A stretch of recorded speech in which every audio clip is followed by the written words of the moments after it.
Bapak Ibu saudara-saudara yang dikasihi Tuhan, Salam, Jua-Jua, Manbanta Krina.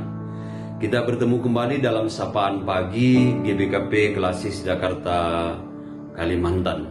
Sebelum kita mendengarkan firman Tuhan, mari kita bersatu dalam doa. Bapa yang baik, Bapa yang kami sembah, kami puji, kami muliakan di dalam nama Tuhan Yesus. Kami bersyukur ketika hari ini Engkau masih memberikan perpanjangan waktu bagi kami untuk melanjutkan kehidupan dan pelayanan kami. Biarlah kekuatan firman-Mu itu yang akan menemani kehidupan kami hari ini dan seterusnya, sehingga kehidupan kami boleh berkenan di hati Bapa dan sukacita damai sejahtera bagi setiap kami. Berfirmanlah Tuhan, di dalam nama Yesus Kristus Tuhan. Amin. Kamu adalah terang dunia, kota yang terletak di atas gunung, tidak mungkin tersembunyi. Matius 5 ayat yang ke-14.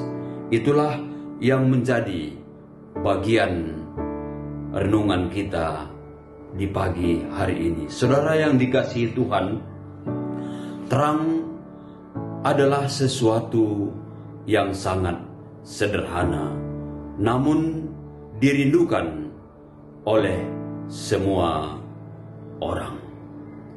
Terang adalah selalu menjadi pusat perhatian, walaupun saat dikelilingi oleh kegelapan. Kehadirannya menciptakan sebuah kenyamanan, terlebih bagi mereka yang jenuh dengan kegelapan. Terang tidak pernah mengusir kegelapan untuk pergi. Namun saat ia hadir, kegelapan pun pasti menjauh. Terang tidak pernah menuntut sebuah kemewahan, karena dari tumpukan sampah yang terbakar pun ia dapat menciptakan sebuah cahaya. Bapak Ibu, itulah terang. Begitu bermakna, namun tidak pernah banyak menuntut, tidak pernah membanggakan dirinya. Kamu adalah terang dunia. Terang dunia, itulah keberadaan kita. Keberadaan orang yang percaya harus bisa menjadi terang bagi dunia. Artinya, terang dari Tuhan itu tidak bisa ditutupi, disembunyikan, terlebih lagi dipadamkan. Terang terus terang. Terang dari Tuhan harus dinyatakan kepada seluruh orang. Harus diangkat ke tempat yang tinggi, sehingga bisa memberi terang kepada dunia. Laksana kota yang letaknya di atas bukit, di mana keberadaannya jelas terlihat dan tidak mungkin disembunyikan. Itulah terang di tengah-tengah kegelapan dunia. Dan pasti orang akan melihat kita dengan jelas.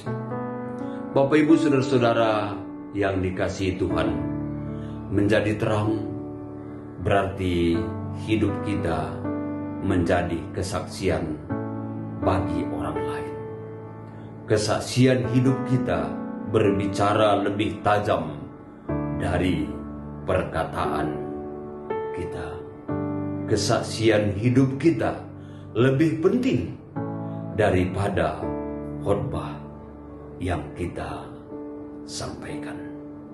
Seorang misionaris yang bernama Stanley pernah mengajukan suatu pertanyaan kepada Mahatma Gandhi, seorang yang sering mengutip khotbah Yesus di bukit. Stanley berkata, "Sekalipun Anda sering mengutip kata-kata Yesus, tapi mengapa Anda kelihatannya begitu keras menolak menjadi pengikutnya?" Mahatma Gandhi menjawab, "Saya tidak pernah menolak Kristus. Saya suka Kristus Anda. Tetapi saya tidak suka dengan orang Kristen Anda." Lebih lanjut, Mahatma Gandhi berkata, "Jika orang Kristen benar-benar hidup menurut ajaran Kristus, maka seluruh India sudah menjadi Kristen hari ini." Ini diakibatkan karena orang Kristen yang dijumpai Gandhi pada waktu itu berperilaku buruk dan gagal menjadi terang.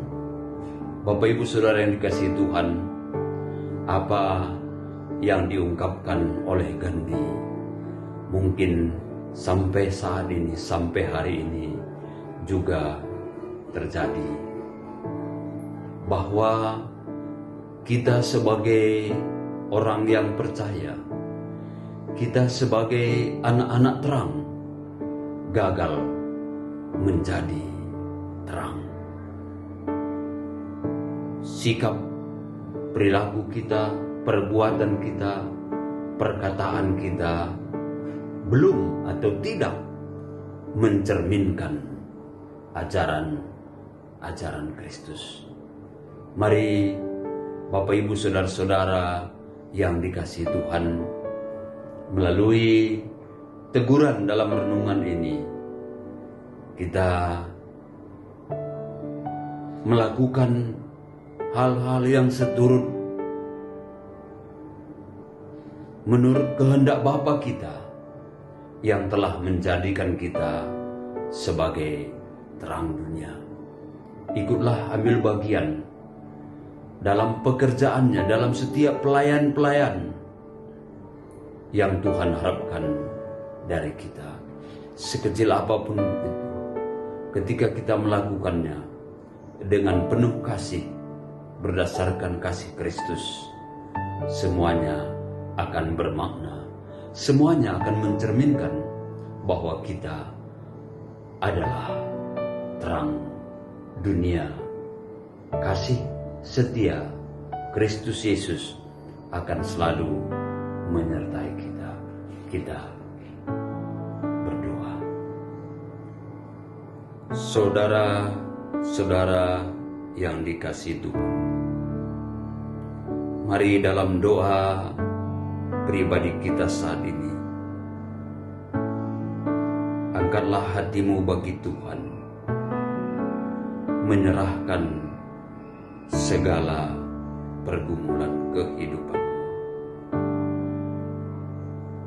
Secara pribadi, dimanapun kita berada saat ini, apapun pergumulan yang engkau alami saat ini, mari katakan kepada Tuhan,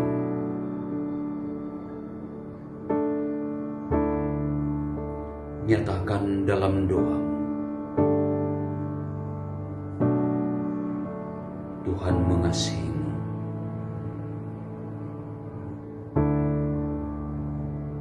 Tuhan akan mendengar setiap keluh kesah.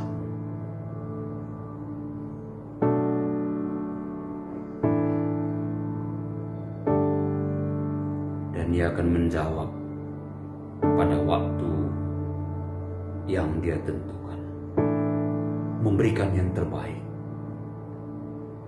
bagi setiap anak-anaknya yang berseru kepadanya.